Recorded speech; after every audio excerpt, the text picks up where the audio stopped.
Alright guys, welcome back again to more Misericorde. And do you think she could kill someone? What sort of question is that? Well, yes. Harold. It's common knowledge. Even still. You're upsetting her. She's clearly a little touched right now. What is common knowledge? Well, Harold, do not upset her any further. She killed her husband, didn't she? Now look what you've gone and done. Who was her husband? The lord of the estate by the lake. It was a terrible scandal. And there was proof? Well, not that I know of. But it's proof enough, I suppose, that she opted to take the veil. We should stop talking about this. It's not proper. Why would she kill him? Had something to do with infidelity, if I remember right. It's not spoken of anymore. The whole village put it behind them when she left. And who is the lord of the estate now? Truth be told, I can't be arsed to keep up with the titles and whatnot. The new lord only visits occasionally, I think. A house with a murder like that hanging over it? I can't imagine it's very comfortable to stay there long. How did Captain's husband die? She cut his head clean off with his own sword. Or so they said. I wasn't there, so I couldn't tell you for sure. But one way or another, he ended up without his noggin. Well, that's not a good look for Catherine, even if it wasn't her. That's a little too detailed. Specific. Nasty business. Nasty place in general, this hill. Something here must drive folks mad, I reckon. First Catherine, then our James. Rich or poor, something will grab you. I'd move, but that's a task easier said than done. They spoke so freely of the horrid crime, it was common knowledge even. The answer, it seemed, had been available to me all this time. Several simple questions were all I had needed to ask. At the wife's urging, I tried to eat a little more of the pottage that they had so kindly provided. It didn't take, however. I was elsewhere still. I felt shame. Shame for how long it had taken me to make any forward momentum on my task for Catherine's sake. Shame for how simple the connections I had needed to make seem now. I felt shame that I had taken a vision to put me on this path. What I had just experienced was a divine course correction. The kind of thing reserved, I imagine, for good sailors lost at sea or troops wandering in the desert. That I had been deemed worthy of this kind of direct messaging from God spoke very highly of Catherine. Surely I felt there were more important people to be helping than I. Perhaps I had been aided in their stead. Perhaps there was a prayer out there left unanswered because I was too foolish to do a very simple job. Perhaps, as impossible as it may seem to suggest, I was stupid enough to put a strain on God's omnipresence. Matthew 6:28 considers Lilia agri quomodo crescont non laborant nec nint. Perhaps I am lower than the lily which thrives while wanting for nothing. It's so dramatic, I know. But am I wrong to think it? God provides for all, and God is not limited to any one action at one given time. Still, I feel sometimes that I could just be that wretched.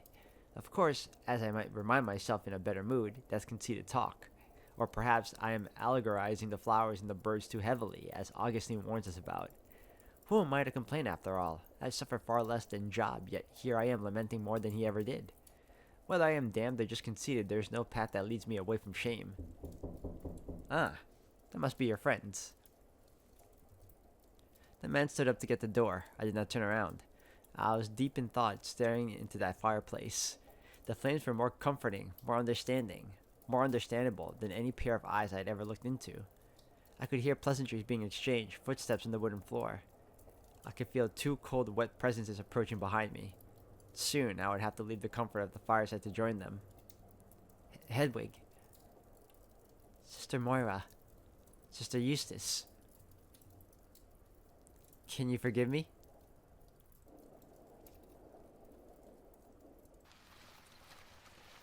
Excuse me. It was pointless to wait for a break in the rain, or so my companions said. The ride back up the hill to the abbey was much soggier than the trip down. Some of the travelers in carts flanked by armored horsemen passed us by at the village outskirts. They looked just as miserable as I felt. I could hear raindrops plinking against their helmets as they hurried into town. We sat in silence for the first third or so. I looked out the back of the cart towards the farmhouse chimney. yearning for the security of that fireplace until the building was out of sight entirely. I told the superior this was a bad idea, you know. You were wrong. Oh? Yes. I learned something very important today. Really now. Yes. It would be difficult to explain. We have time. Now, Eustace. I've already forgiven the poor woman. There's no need to torment her. I'm not tormenting her. I'm curious. Well, after we split up, I watched a parade go by. There was a parade? No, there wasn't. I finally given up on trying to stare into the increasingly distant fireplace and turned to face Eustace. She looked tired. So what do you mean, a parade? I mean exactly that. I'm sure you can understand. I had a vision. Really now. Yes, I swear it. I saw a parade, a procession of carts with no riders, all carrying grand kites and banners. And one of them, I thought at first carried an effigy. But it was... Well, it got more mysterious after that, I suppose. What happened? Yes, tell us. This is very interesting. Well, I followed that particular cart for a while. I suppose that was how I ended up wandering away from the town square. Understandable. I did tell you to stay put, but I might make an exception for a vision. Eventually, I lost him. But when I was carried through the air, I know this sounds quite strange, and then... Whatever courage the fire had given me had finally waned. I could not bring myself to explain the entirety of my experience to Eustace, whose expression remained, dare I say it, inscrutable. And then I came to, I suppose. I'm not quite sure how to describe it. You flew. She walked. That farmer saw her climbing the hill. Do you not believe me? I believe you felt like you were flying. I felt it. I saw it. I was in the air, however briefly. The man said he found you laying down on the grass at the top of the hill getting soaked by the rain. I know it sounds hard to believe, but it's what happened. Eustace sighed deeply and pulled their hood tight over her head. People don't fly. Perhaps flying is the wrong word. I was being carried? It's not like I had control of my faculties in the air. Like you were plucked from the earth by God's own hand? Well, yes. Moira, the man saw her climbing the hill. So he says. Maybe he saw her after she had come back to the ground. Or maybe both things are completely true. How would that work? Well, Hedwig could have been carried, and maybe the farmer was shown an image of her climbing. I mean, she would have been far away from the house, just sort of out of shape, so he would go up and find her. So God carried Hedwig up the hill and showed an image of her to a man who was already nearby? Two divine revelations within, I don't know, 10 or 15 meters of each other? Darcy has visions all the time. Why is Hedwig having one so hard to believe? So now we have three people in close proximity all having grand visions? It does beggar disbelief. It does beggar belief just a tad. I think it's beautiful. Maybe this mountain is just special. Eustace let the squelching of the mud beneath the cart wheels answer for her. I just think it's possible, that's all. At any rate, it's a moot point to argue. I don't think Hedwig is lying, I just don't know if I can accept that it's really happened. What about Darcy's visions? You've got quite an interest in those, haven't you? Darcy's are different. In what sense? Well, she's never claimed to be flying in any of hers. What does happen in hers, typically? Why don't you ask her and spare me the Inquisition? That was uncalled for. It's been a long afternoon. You can say that again. Can we all please make up before we get back to the Abbey? I'd like that. I'm sorry for being so hysterical. You're not hysterical. It was a cruel idea to force you into coming, I think. I'm sorry for insisting we stay longer. I wanted to tell Moira she didn't know the half of it. She didn't deserve to worry about having forced me to do anything when the Superior demanded it in the first place. No, my behavior was inexcusable, as it is all too often. I thought I caught a glimpse of Eustace rolling her eyes out of the corner of my eye, but perhaps she was just adjusting to her spectacles. I can appreciate that this trip was an extenuating circumstance. Yes, I think next time I'll stay in the Abbey, if it's all the same to you. We should at least take you on a picnic or some such. Small steps, you know? You can't stay cooped up in the Abbey forever. I thought that was rather the point. Oh, you know, you have a dark sense of humor sometimes, Hedwig. There was no handshake this time, but I did not feel I should push things any further. The rest of the ride up to the Abbey was silent, but at the very least, it was slightly less uncomfortable silence than the one that preceded this conversation. I didn't like the uncertainty, but it would have to do. The rain was showing no signs of letting up when we finally arrived. I was particularly bedraggled. The indignity of the laundry water incident was something that would stick with me permanently, and as soon as I hopped out of the cart, I made a beeline for the dorms to change. Oh, Hedwig, where are you off to now? The dormitory. I must get out of these wet robes, I'll never be dry again in my life. Why don't I draw a bath? I have to admit, this sounded like a wonderful idea.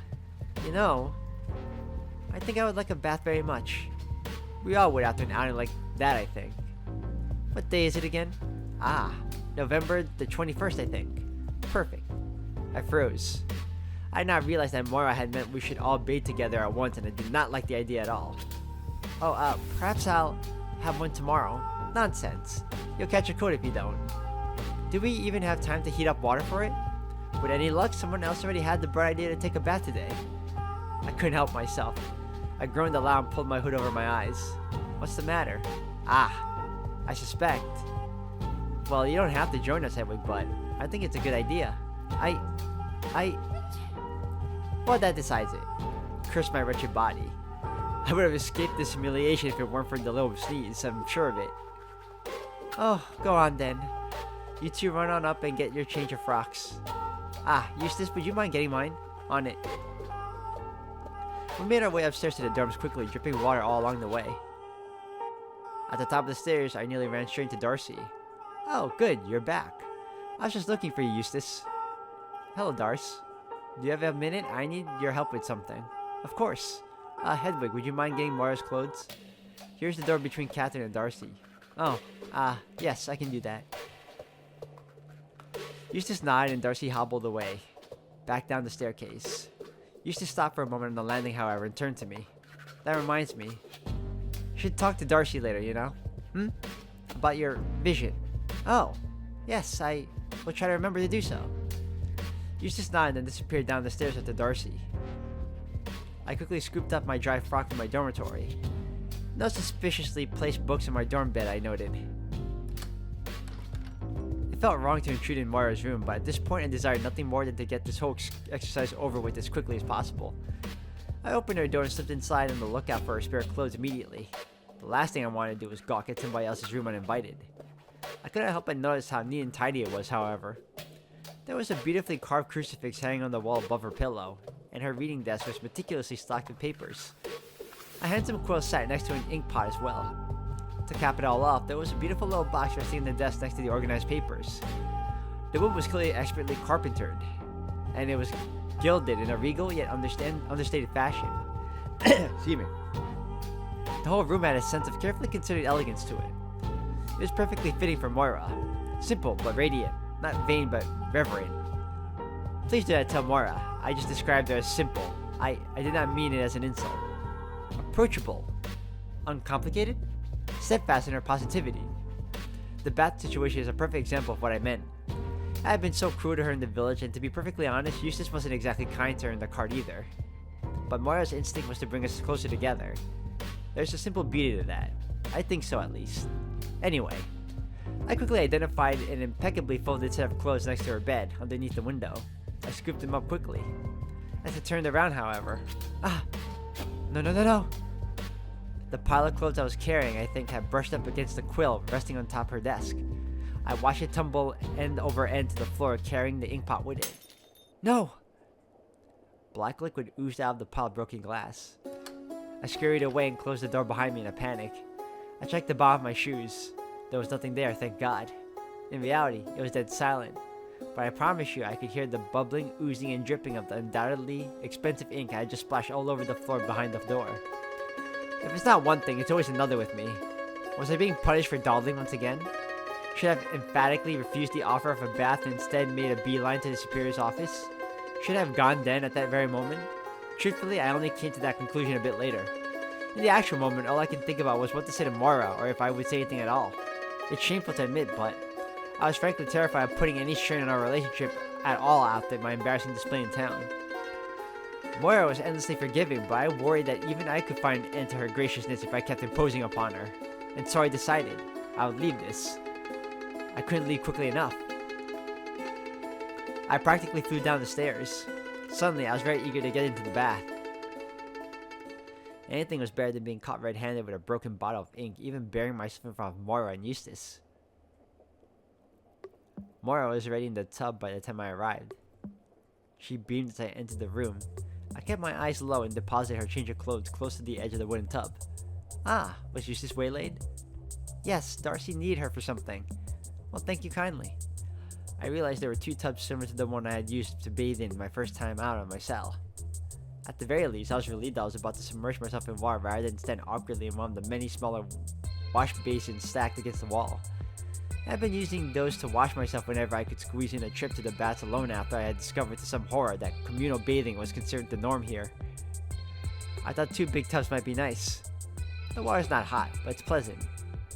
You filled these up fast. A miracle of engineering. This abbey is quaint, I will say, but I am very thankful for your thorough plumbing. The builders didn't skimp on that at the very least. She raised an arm to point at the wall behind her, and I instinctively shut my eyes. Oh, don't be silly. Anyway, the faucets are back there. They're quite quick. I had my own faucet in my cell, actually.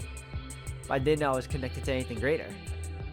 Oh, you should take a walk around the cistern one of these days. It's quite fascinating. It's the oldest building here, if you can believe it. 200 years old at least, and it serves the kitchen, the baths, the lavatorium, and it keeps it all separate. I'm glad to hear it's all separate. I never feel comfortable here otherwise, but it's apparently not far off from the kind of water management you'd find in the richest castles. Truly, we are blessed. We might not always feel that way, but yes, I think we are. How does it work? I must admit, I couldn't tell you. Sister Catherine showed me a diagram she found in the library once, but it was a bit complicated for me. I know much more about how bodies worked in buildings, I'm afraid. Speaking of, she leveled a finger at me with a mischievous glint in her eye. Are you gonna get in the bath? You're looming a bit. Oh, well, go on. I'll shut my eyes, I promise. She squeezed her eyes shut in a fashion that she might have intended to be jovial, but I couldn't help but feel condescended to. Nevertheless, I sighed and began to gingerly shed my layers. I balled up my damp clothes next to the empty tub, then stepped in as quickly as I could. If I could avoid being seen at all, that would have been grand. I take it you're in? I am. The water was not as warm as a bath Darcy had drawn for me after I had first left my cell, but it was still a relief to sink into it. Moira opened her eyes, blinking comically. This is nice. Indeed. I sank as low as I could and pulled my knees up to my chest. With my chin resting on the water, I could still peer at Moira over the lip of the tub. I did not want to be seen, but I also did not want to be rude. So at the very least, I maintained eye contact. Black and blue. Excuse me? Oh, I'm sorry, I was just thinking aloud. Your humors, they're black and blue, aren't they? Well, mostly black. Well, a little phlegm for color. Does that sound about right? No points for guessing that, I reckon. Eustace had appeared in the doorway. She was already removing her hood as the door closed. I looked away out of modesty as soon as I saw that she was casually shedding all her clothes and haphazardly tossing them aside as she walked. Well, it's my job to notice these things. Do me next. That's easy. You're as phlegmy as they come, where there's just as much yellow, bile sloshing around in there for good measure. You're like a big clever soup. Goodness gracious. When are we eloping? Moira laughed and I could hear her flick some water in Eustace's direction. Then I realized something that gave me an instant sinking feeling. Well then, who am I sharing with? Oh, good question. I didn't really think about that. Well, hurry and decide. It's getting nippy. Can we not get a third tub? We only have the 2 big ones. We could play a game to decide. Too late, I made up my mind. I braced myself, but the splashing sounds that followed came from the other tub. I opened my eyes to see Eustace looking as nonplussed as ever, sitting next to Moira, who seemed wholly unperturbed. Thank God, I thought. I've never seen you without your cap, Hedwig. I guess you had black hair, but I suppose I'm still surprised to see it.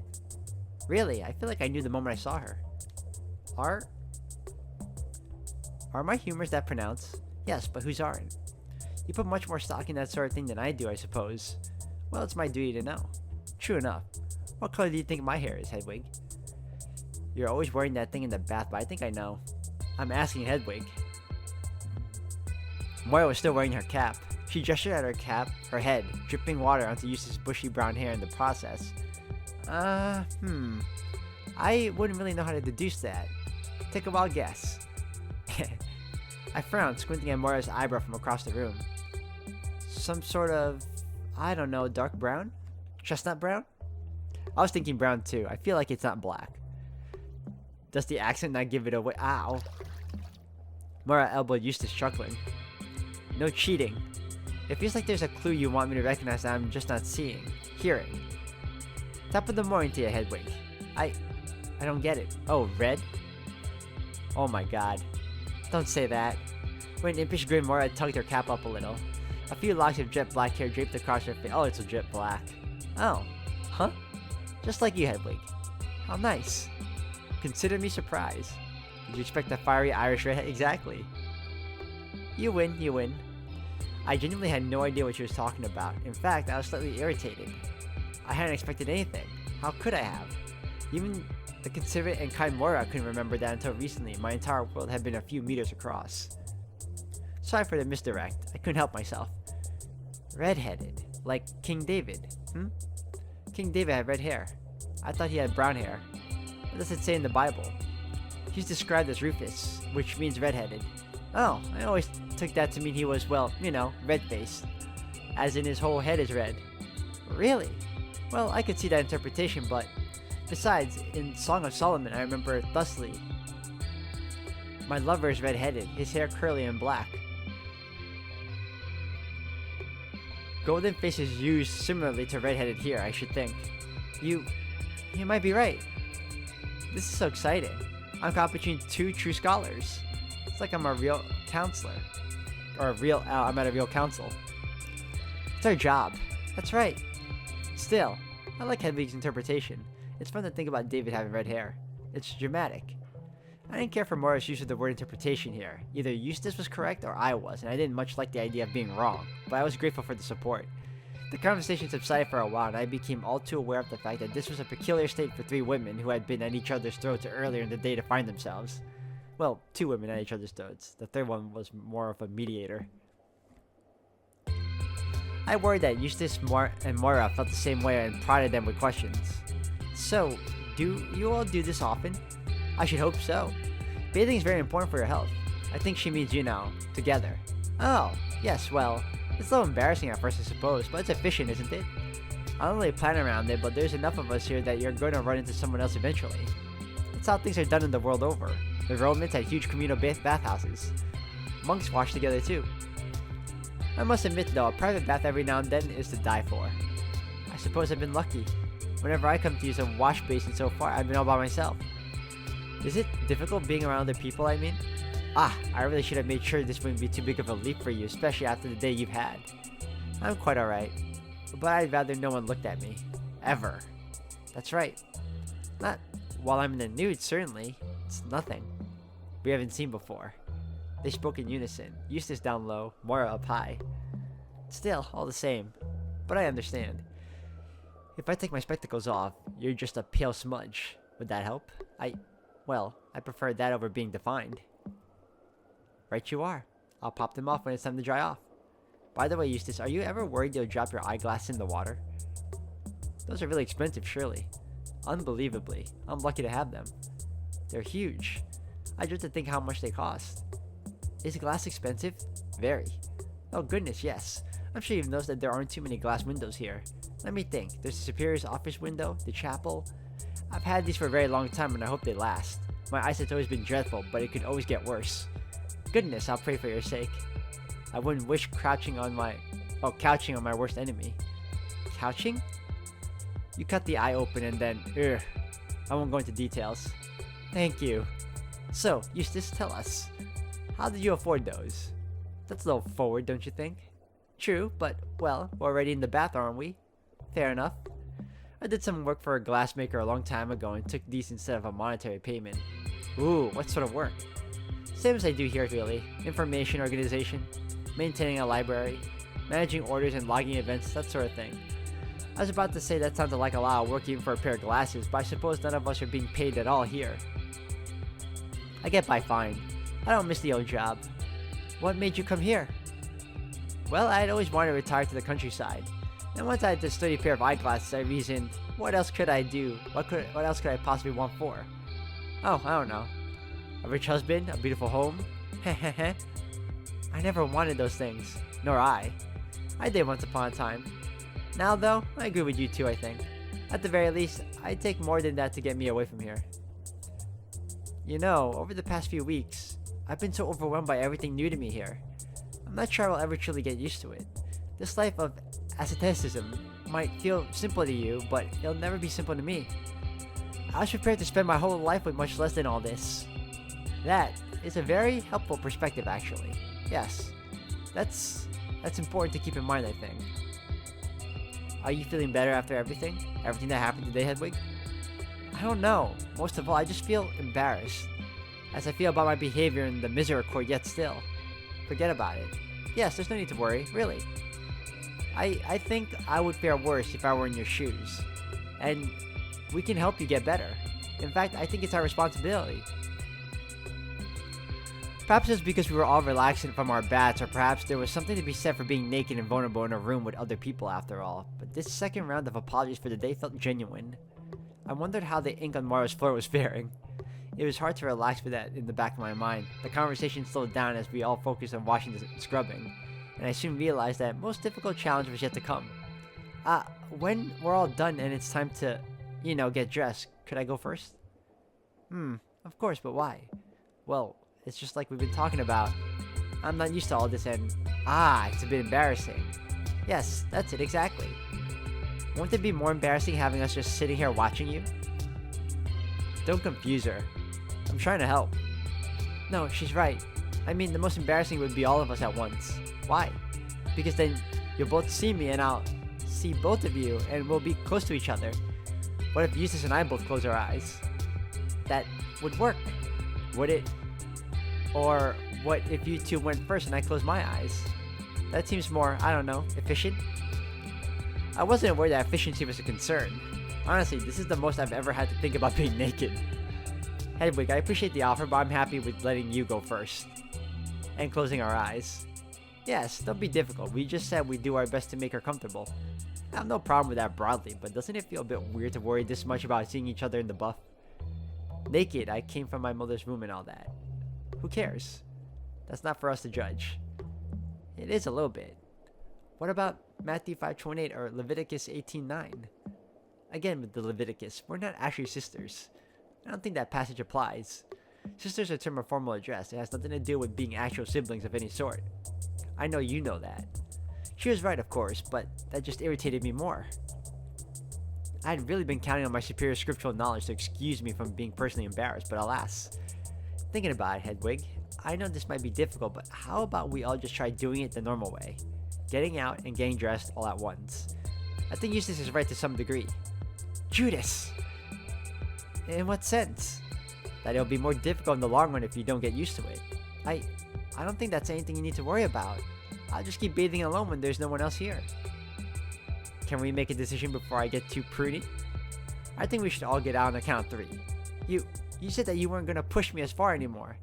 Hedwig, there are 3 of us here and we all like each other. You had a tough day in the village, but you made it back here in one piece. Surely this would be easy compared to what you went through all around those strangers. I don't want to push you, but I also want to help you. And part of that, I think, might involve pushing you just a little bit. She's right. If I have no choice, I had nothing left to argue with. My day had been thoroughly confusing, and if mingling naked with my shameless sisters was to be the capstone to the whole affair, so be it. I don't think it was Mara's argument that convinced me, however. Or rather, it might have, but only because it made me consider the full weight of what I had seen in my vision. I don't know what it meant, but I certainly felt compelled by a newfound drive to stop stalling in every little aspect of my life. You do have a choice, but let us get it over with. So, what if I get a glimpse of your, socket? Belchos? Good lord, that's old-fashioned. I'm a fancy little lady at heart. I took a deep breath and braced my arms against the edge of the tub. Eustace, however, was already standing up and drying herself with a towel, and, you know, I've been meticulously detailed about almost every aspect of my days outside of my cell, but would you mind if I glossed over the rest of this? I don't particularly feel like describing Eustace and Mara's bodies any further, or my own for that matter. I've excised several minor details from my story as it is, after all. I have been exhaustive, I'll grant that, but I haven't told you every last meal I've eaten. I've not told you about every trip I've taken to the privies. I think our conversation in the baths was relevant information, but I think it will suffice to say that I did not enjoy getting dressed in front of my colleagues.